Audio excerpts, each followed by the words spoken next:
बोलते हैं लेखांकन। ठीक है, अब हम कहेंगे कि अकाउंटेंसी है क्या। काफ़ी बच्चों के दिमाग में एक ही बात रहती है कि अगर मैं अकाउंट ले लिया तो कैसे पढ़ाई करूँगा, बहुत ज़्यादा कठिन लगता है। पर मैं उनको आसान भाषा में और आसान तरीके से समझाता हूँ। ठीक है, देखिए, क्लास 11 अकाउंटेंसी ऑफ इंट्रोडक्शन, लेखांकन का परिचय। ठीक है, और दूसरा अब हम बताते हैं लेखांकन कहते किसे हैं। लेखांकन क्या है? लेखांकन वह प्रक्रिया है जिसमें किसी व्यवसाय के सभी आर्थिक लेन देन को क्रमबद्ध तरीके से लिखा, वर्गीकृत, संक्षिप्त और प्रस्तुत किया जाता है। यानी एग्जाम्पल के तौर पे हम समझाते हैं कि मान लेते हैं कि लेखांकन क्या है। लेखांकन को बोलते हैं अकाउंटेंसी। क्या बोलते हैं? अकाउंटेंसी बोलते हैं। ठीक है, लेखांकन को अकाउंटेंसी बोलते हैं। इसको रिकॉर्ड कर लीजिएगा या बना लीजिएगा। ठीक है, अब कहते हैं लेखांकन वह प्रक्रिया। और लेखांकन का काम क्या है? यहाँ देखिए, जिसमें किसी व्यवसाय होता है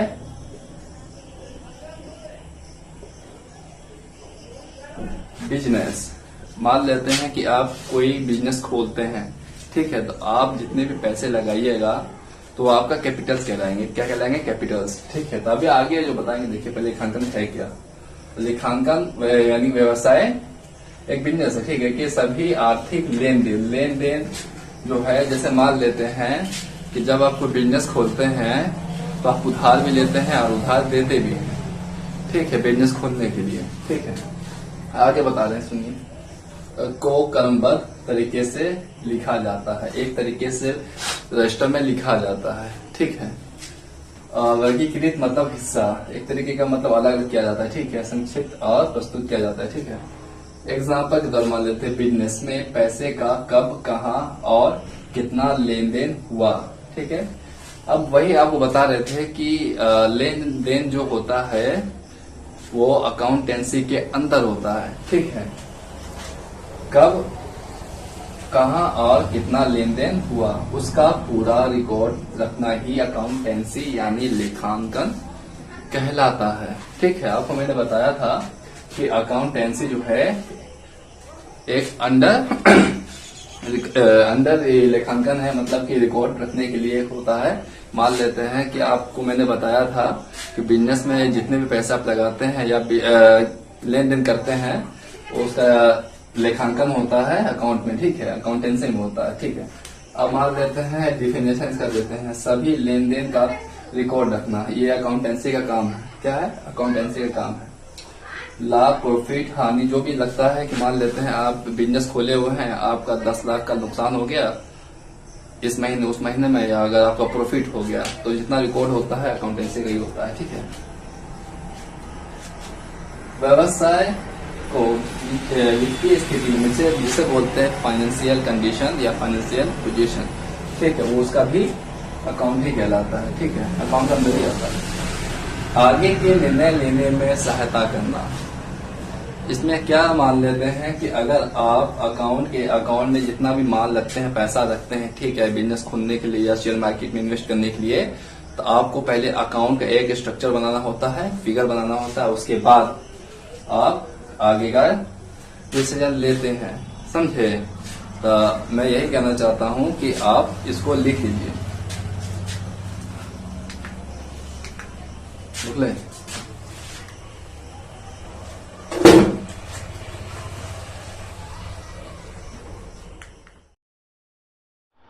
जैसा कि मैंने आपको बताया था कि अकाउंट कहते किसको है और उसका फॉर्मेट क्या है। ठीक है, तो फॉर्मेट जानने के लिए पहले अकाउंट के बारे में जानना होता है और पढ़ना होता है। ठीक है, मैंने आपको बताया था इससे पहले कि अकाउंट कहते किसको हैं। ठीक है, तो उसको अच्छे से याद करिए, उसके बाद मैं आपको ये बताता हूँ। ठीक है, फिर इसको समझने के बाद तो फिर आपको मैं जनरल एंट्री का फॉर्मेट दिखाऊंगा कि जनरल एंट्री का फॉर्मेट कैसे बनाया जाता है और कैसे सरल किया जाता है, जैसे बोलते हैं सॉल्व। ठीक है, और क्या बोलते हैं कि देखिए, अकाउंट कितने प्रकार के होते हैं? अकाउंट 3 प्रकार के होते हैं। फिर कहेंगे कि आप अकाउंट 3 प्रकार के होते हैं। भाई हाँ, 3 प्रकार के होते हैं, इसमें भी 3 प्रकार हैं।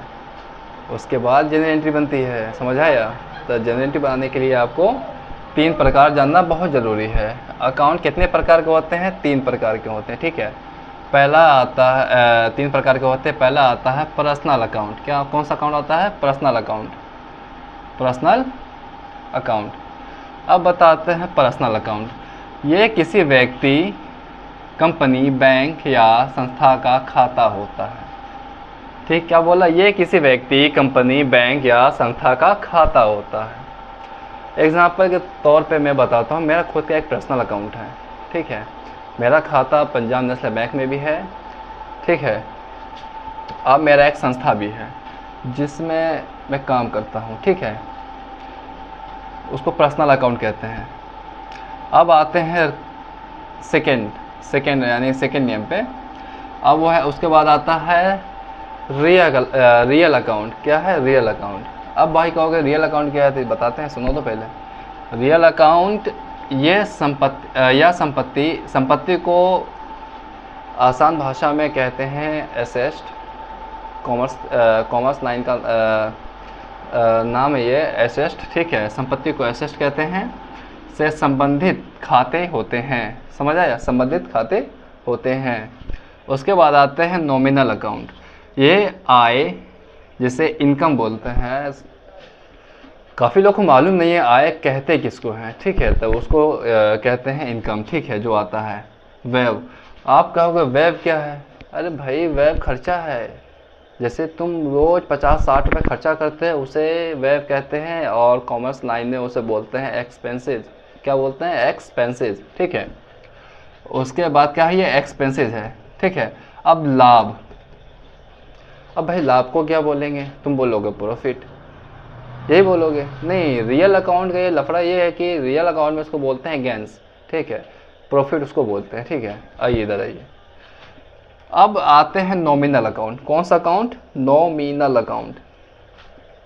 क्या कहते हैं इसको? Nominal account.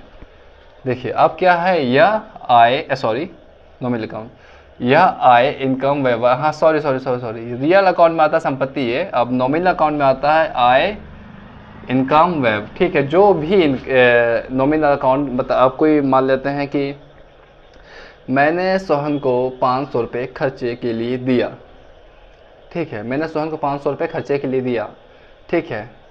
अब क्या है कि मैंने खर्चे के लिए दिया है, तो ये पूछा जाएगा कि भाई खर्चा जो है कौन से अकाउंट में आता है। तो आपको सिंपल तरीके से बता देना है, वो नॉमिनल अकाउंट में आता है, समझ आया? कोई भी आय, कोई भी खर्चा, पेट्रोल, रिचार्ज, घूमना फिरना, लेन देन, जो भी हो खर्चे के मुताबिक उसका ताल्लुक़ है, तो वो नॉमिनल अकाउंट में दर्ज होगा, ठीक है। उसके बाद आते हैं नॉमिनल अकाउंट, ठीक है। और हानि। अब हानि जो है ये भी नॉमिनल ही अकाउंट में शामिल है, क्योंकि जो खर्चा है और जो लॉस है, जो प्रॉफिट है, जो कुछ भी है, वो हानि भी एक नॉमिनल अकाउंट का हिस्सा है, समझ आया? से संबंधित खाते होते हैं, ठीक है। मान लेते हैं कि नॉमिनल अकाउंट से रिलेटेड बता रहा हूँ मैं, ठीक है। मान लेते हैं कि मैंने 500 रुपये अपने दोस्त को भेजे, बट वो गया ही नहीं, वो किसी दूसरे अदर के पास चला गया। एक मिस्टेक हुई, अदर के पास चला गया, वो क्या है? हानि है, जिसे लॉस बोलते हैं। मगर हानि, आप बोलोगे हानि तो भाई किसी में भी आ जाएगा, ऐसा नहीं है। ये नॉमिनल अकाउंट है, ठीक है। नॉमिनल अकाउंट में जो भी हानि, लॉस, प्रॉफिट होता है वो नॉमिनली अकाउंट में होता है, ठीक है। अब बता रहे हैं, ये सबसे इम्पोर्टेंट टॉपिक बता रहे हैं, इम्पोर्टेंट टॉपिक्स, ठीक है। याद रखने का आसान ट्रिक क्या है? याद रखने का आसान ट्रिक बता रहे हैं आपको, क्या करना है? याद रखने का आसान ट्रिक बता रहे हैं, ठीक है। याद कर लीजिएगा। अब हम आपको इतना समझाया, हमको पता नहीं है आपको समझ आया कि नहीं आया, मगर ये आसान ट्रिक है समझाने का, ठीक है। पहला है पर्सनल अकाउंट। पर्सनल अकाउंट का जो काम है वो बता रहे हैं, ठीक है। ध्यान से याद कर लीजिएगा और समझ जाइए, ठीक है। लेने वाला डेबिट। मैंने आपको क्या कहा था थोड़ी देर पहले कि मैं आपको 5000 रुपये ट्रांसफ़र किए, तो आप लेने वाले हो गए, जस्ट लेने वाले, ठीक है। आप क्या हुए, डेब्टर्स, ठीक है, जिसे बोलते हैं डेबिट, ठीक है। आप डेबिट हुए, ठीक है, मैंने आपको डेबिट किया, ठीक है। आप पाने वाले हो गए, पाने वाले को डेबिट कहते हैं, ठीक है। और देने वाले को क्रेडिट। मैं आपको 500 रुपये दिए, मैं क्रेडिट अकाउंट में चला गया, ठीक है, और आप पाने वाले में से हो गए तो आप डेबिट अकाउंट में चले गए, ठीक है। अब आते हैं रियल अकाउंट। रियल अकाउंट आपको समझाए थे, नहीं समझ आया था, ये आसान ट्रिक है। जो आए डेबिट, जो जाए क्रेडिट। जो भी आया वो डेबिट है, जो गया वो क्रेडिट है, समझे। अब नॉमिनल अकाउंट, खर्चा हानि। मैं आपको पहले बताया था जो भी खर्चा हो, ठीक है, वो आपका नॉमिनल अकाउंट में दर्ज होगा, समझ आया।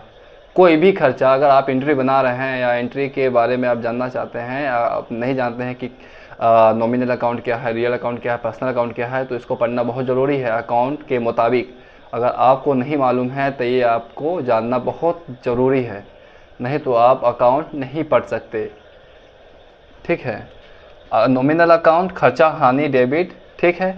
कोई भी खर्चा हो वो डेबिट ही जाएगा, ठीक है, दिया जाता है। अब हम बता रहे हैं कि ये डेबिट क्यों दिया। मैंने 250 रुपये का पार्टी कर ली, जस्ट एक्सपेंसेस, ठीक है, ये एक खर्चा है, इसलिए ये डेबिट कर दिया मैं। पाने वाला दूसरा है, मैंने ख़रीदा है। अब आते हैं लाभ, क्रेडिट। उसको लाभ हुआ, ठीक है, क्या हुआ, लाभ हुआ। क्या है कि वो जितने का बेचा था उसमें 10 रुपये 12 रुपये उसको प्रॉफिट हुआ, तो उसको क्रेडिट पाया वो, ठीक है। अब देने वाला मैं ही हूँ, समझ आया। लेने वाला डेबिट है, देने वाला क्रेडिट है, याद रखिएगा, समझ आया। सबसे मेन इम्पोर्टेंट टॉपिक क्या था कि अकाउंट कितने प्रकार के होते हैं। अकाउंट 3 प्रकार के होते हैं। पहला होता है पर्सनल अकाउंट, दूसरा होता है रियल अकाउंट और तीसरा होता है नॉमिनल अकाउंट। बस 3 अकाउंट को आप याद कर लीजिए, इसका पूरा ये डेफिनेशन के साथ दिया है, इसको उतार लीजिएगा, ठीक है। जितनी जल्दी हो इसको याद कर लीजिए। इसके बाद में आपको जनरल एंट्री के कुछ फॉर्मेट दिखाऊंगा, उसके बाद मैं आपसे पूछूंगा क्या है या नहीं है, ठीक है। जिस हिसाब से आप हमको कमेंट्स करिएगा, कमेंट के मुताबिक मैं वैसा आपको बताऊंगा, ठीक है। तो आप इसको उतार लीजिए।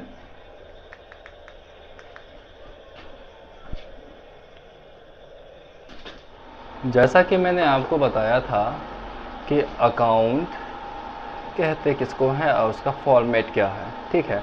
तो फॉर्मेट जानने के लिए पहले अकाउंट के बारे में जानना होता है और पढ़ना होता है, ठीक है। मैंने आपको बताया था इससे पहले कि अकाउंट कहते किसको हैं, ठीक है। तो उसको अच्छे से याद करिए, उसके बाद मैं आपको ये बताता हूँ, ठीक है। फिर इसको समझने के बाद तो फिर आपको मैं जनरल एंट्री का फॉर्मेट दिखाऊंगा कि जनरल एंट्री का फॉर्मेट कैसे बनाया जाता है और कैसे सरल किया जाता है, जैसे बोलते हैं सॉल्व, ठीक है।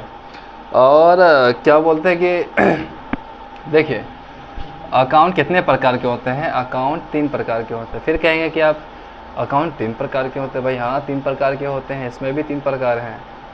उसके बाद जनरल एंट्री बनती है, समझ आया। तो जनरल एंट्री बनाने के लिए आपको 3 प्रकार जानना बहुत ज़रूरी है। अकाउंट कितने प्रकार के होते हैं, 3 प्रकार के होते हैं, ठीक है। पहला आता है 3 प्रकार के होते हैं। पहला आता है पर्सनल अकाउंट। क्या, कौन सा अकाउंट आता है, पर्सनल अकाउंट, पर्सनल अकाउंट। अब बताते हैं पर्सनल अकाउंट। ये किसी व्यक्ति, कंपनी, बैंक या संस्था का खाता होता है, ठीक। क्या बोला, ये किसी व्यक्ति, कंपनी, बैंक या संस्था का खाता होता है। एग्जाम्पल के तौर पे मैं बताता हूँ, मेरा खुद का एक पर्सनल अकाउंट है, ठीक है। मेरा खाता पंजाब नेशनल बैंक में भी है, ठीक है। अब मेरा एक संस्था भी है जिसमें मैं काम करता हूँ, ठीक है। उसको पर्सनल अकाउंट कहते हैं। अब आते हैं सेकेंड यानी सेकेंड नेम पे। अब वो है, उसके बाद आता है रियल अकाउंट। क्या है, रियल अकाउंट। अब भाई कहोगे रियल अकाउंट क्या है, तो बताते हैं, सुनो तो पहले। रियल अकाउंट ये संपत्ति को आसान भाषा में कहते हैं एसेट। कॉमर्स 9 का नाम है ये एसेस्ट, ठीक है, संपत्ति को एसेस्ट कहते हैं, से संबंधित खाते होते हैं। समझ आया, संबंधित खाते होते हैं। उसके बाद आते हैं नॉमिनल अकाउंट। ये आय जिसे इनकम बोलते हैं, काफ़ी लोग को मालूम नहीं है आय कहते किसको हैं, ठीक है, तो उसको कहते हैं इनकम, ठीक है, जो आता है। व्यय, आप कहोगे व्यय क्या है? अरे भाई व्यय खर्चा है, जैसे तुम रोज़ 50-60 रुपये खर्चा करते हैं उसे व्यय कहते हैं, और कॉमर्स लाइन में उसे बोलते हैं एक्सपेंसेस। क्या बोलते हैं? एक्सपेंसेस, ठीक है। उसके बाद क्या है? ये एक्सपेंसेस है, ठीक है। अब लाभ, अब भाई लाभ को क्या बोलेंगे? तुम बोलोगे प्रॉफिट, यही बोलोगे? नहीं, रियल अकाउंट का ये लफड़ा ये है कि रियल अकाउंट में उसको बोलते हैं गेंस, ठीक है, प्रॉफिट उसको बोलते हैं, ठीक है। आइए इधर आइए, अब आते हैं नॉमिनल अकाउंट। कौन सा अकाउंट? Nominal account. क्या कहते हैं इसको? Nominal account. देखिए अब क्या है, यह आय, सॉरी नॉमिनल अकाउंट, यह आय इनकम व्यवहार, हाँ सॉरी, रियल अकाउंट में आता है संपत्ति ये, अब नॉमिनल अकाउंट में आता है आय इनकम व्यय, ठीक है। जो भी नॉमिनल अकाउंट बता, आप कोई मान लेते हैं कि मैंने सोहन को 500 रुपये खर्चे के लिए दिया, ठीक है, मैंने सोहन को 500 रुपये खर्चे के लिए दिया, ठीक है। अब क्या है कि मैंने खर्चे के लिए दिया है, तो ये पूछा जाएगा कि भाई खर्चा जो है कौन से अकाउंट में आता है, तो आपको सिंपल तरीके से बता देना है वो नॉमिनल अकाउंट में आता है। समझ आया? कोई भी आय, कोई भी खर्चा, पेट्रोल, रिचार्ज, घूमना फिरना, लेन देन, जो भी हो खर्चे के मुताबिक उसका ताल्लुक़ है, तो वो नॉमिनल अकाउंट में दर्ज होगा, ठीक है। उसके बाद आते हैं नॉमिनल अकाउंट, ठीक है। और हानि, अब हानि जो है ये भी नॉमिनल ही अकाउंट में शामिल है, क्योंकि जो खर्चा है और जो लॉस है, जो प्रॉफिट है, जो कुछ भी है, वो हानि भी एक नॉमिनल अकाउंट का हिस्सा है। समझ आया? से संबंधित खाते होते हैं, ठीक है। मान लेते हैं कि नॉमिनल अकाउंट से रिलेटेड बता रहा हूँ मैं, ठीक है। मान लेते हैं कि मैंने 500 रुपये अपने दोस्त को भेजे, बट वो गया ही नहीं, वो किसी दूसरे अदर के पास चला गया, एक मिस्टेक हुई, अदर के पास चला गया, वो क्या है? हानि है, जिसे लॉस बोलते हैं। मगर हानि, आप बोलोगे हानि तो भाई किसी में भी आ जाएगा, ऐसा नहीं है, ये नॉमिनल अकाउंट है, ठीक है। नॉमिनल अकाउंट में जो भी हानि, लॉस, प्रॉफिट होता है वो नॉमिनल ही अकाउंट में होता है, ठीक है। अब बता रहे हैं, ये सबसे इम्पोर्टेंट टॉपिक बता रहे हैं, इम्पोर्टेंट टॉपिक्स, ठीक है। याद रखने का आसान ट्रिक क्या है? याद रखने का आसान ट्रिक बता रहे हैं आपको, क्या करना है? याद रखने का आसान ट्रिक बता रहे हैं, ठीक है, याद कर लीजिएगा। अब हम आपको इतना समझाया, हमको पता नहीं है आपको समझ आया कि नहीं आया, मगर ये आसान ट्रिक है समझाने का, ठीक है। पहला है पर्सनल अकाउंट। पर्सनल अकाउंट का जो काम है वो बता रहे हैं, ठीक है, ध्यान से याद कर लीजिएगा और समझ जाइए, ठीक है। लेने वाला डेबिट, मैंने आपको क्या कहा था थोड़ी देर पहले कि मैं आपको 5,000 रुपये ट्रांसफ़र किए, तो आप लेने वाले हो गए, जस्ट लेने वाले, ठीक है। आप क्या हुए? डेब्टर्स, ठीक है, जिसे बोलते हैं डेबिट, ठीक है। आप डेबिट हुए, ठीक है, मैंने आपको डेबिट किया, ठीक है। आप पाने वाले हो गए, पाने वाले को डेबिट कहते हैं, ठीक है, और देने वाले को क्रेडिट। मैं आपको 500 रुपये दिए, मैं क्रेडिट अकाउंट में चला गया, ठीक है, और आप पाने वाले में से हो गए तो आप डेबिट अकाउंट में चले गए, ठीक है। अब आते हैं रियल अकाउंट। रियल अकाउंट आपको समझाए थे, नहीं समझ आया था, ये आसान ट्रिक है। जो आए डेबिट, जो जाए क्रेडिट, जो भी आया वो डेबिट है, जो गया वो क्रेडिट है, समझे। अब नॉमिनल अकाउंट, खर्चा हानि, मैं आपको पहले बताया था जो भी खर्चा हो, ठीक है, वो आपका नॉमिनल अकाउंट में दर्ज होगा। समझ आया? कोई भी खर्चा, अगर आप एंट्री बना रहे हैं या एंट्री के बारे में आप जानना चाहते हैं, आप नहीं जानते हैं कि नॉमिनल अकाउंट क्या है, रियल अकाउंट क्या है, पर्सनल अकाउंट क्या है, तो इसको पढ़ना बहुत ज़रूरी है अकाउंट के मुताबिक। अगर आपको नहीं मालूम है तो ये आपको जानना बहुत ज़रूरी है, नहीं तो आप अकाउंट नहीं पढ़ सकते।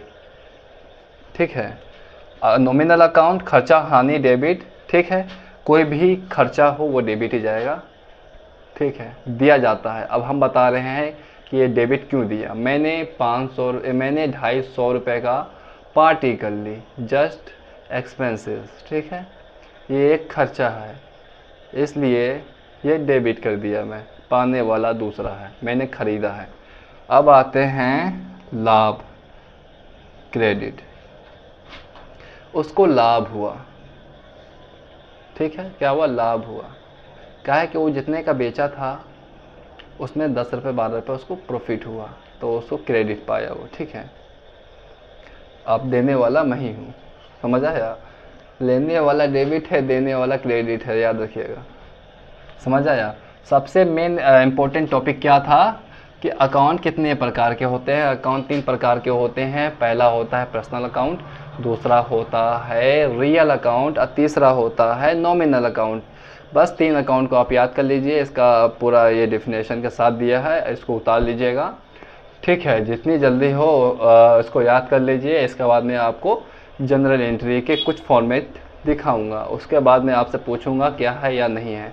ठीक है, जिस हिसाब से आप हमको कमेंट्स करिएगा, कमेंट के मुताबिक मैं वैसा आपको बताऊंगा। ठीक है,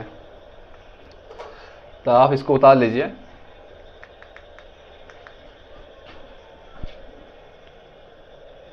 वालेकुम रहमतुल्लाहि ताला बरकातुहू। मैं आपका दोस्त अरशद अली। आज मैं आपको जनरल एंट्री के बारे में बताऊंगा कि जनरल एंट्री बनाई कैसे जाती है और ध्यान देने वाली बात कौन कौन सी है। ठीक है, अगर आप 11th क्लास में हैं और फर्स्ट टाइम अकाउंट पढ़ रहे हैं और जनरल एंट्री आपको नहीं आती है, तो मैं आपको सरल और आसान भाषा में समझाता हूँ। ठीक है, आप सिर्फ इधर ध्यान दो, आपको कुछ करना नहीं है। इससे पहले वाली वीडियो पे मैंने बताया था कि जनरल एंट्री किसे कहते हैं। ठीक है, उसको आप उस वीडियो को देख लीजिएगा। देखिए, और सबसे पहले ये क्या है कि अकाउंट कहते किसको हैं। ठीक है, वो मैंने पहले वीडियो बताया था, आप उस वीडियो को चेकआउट कर लीजिएगा। दूसरा ये है कि जनरल एंट्री बनता कैसे है और कहते किसे हैं। ठीक है, एग्जांपल दे रहे हैं हम। अब पहले बताते हैं जनरल एंट्री क्या होती है। क्या होती है बताते हैं।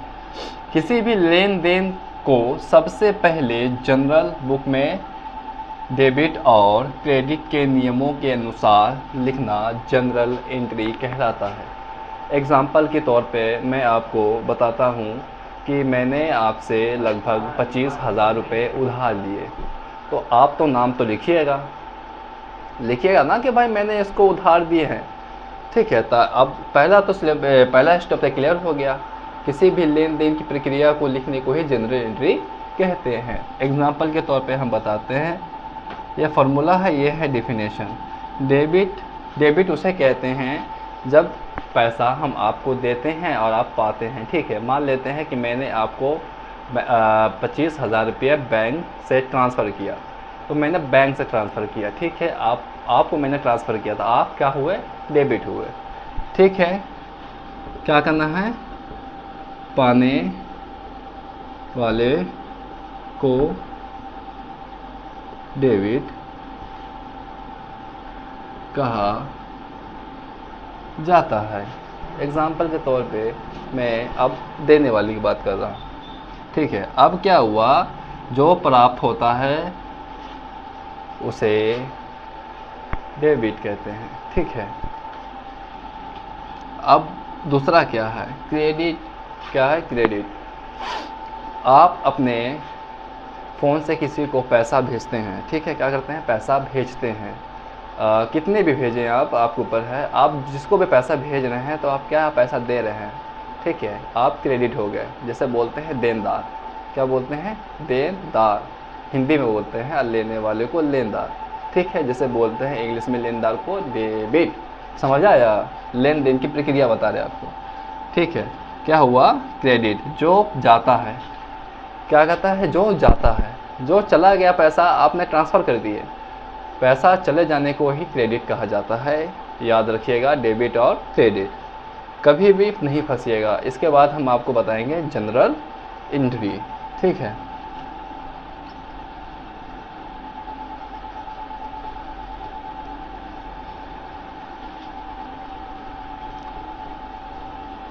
देखिए, सबसे पहली बात मैंने आपको जो बताया था जनरल एंट्री के बारे में, तो आप उसको क्या करना है, आपको पहले उसको रिपीट करना होता है कि भाई जो लेन देन की जो प्रक्रिया है उसे कहते क्या है। जाने वाले को क्रेडिट कहते हैं और आने वाले को डेबिट कहते हैं। ध्यान में रखते हुए ये याद करिएगा कि जो भी मैं सामान खरीद रहा हूँ या बेच रहा हूँ उसकी जो प्रक्रिया है उसको लिखित तौर पे लिखी जाती है और उसको ही जनरल एंट्री कहते हैं। अब मैं आपको जनरल एंट्री के कुछ स्ट्रक्चर मतलब कुछ फॉर्मेट दिखाता हूँ, या मैं आपको कुछ एग्जांपल दिखाता हूँ, ठीक है।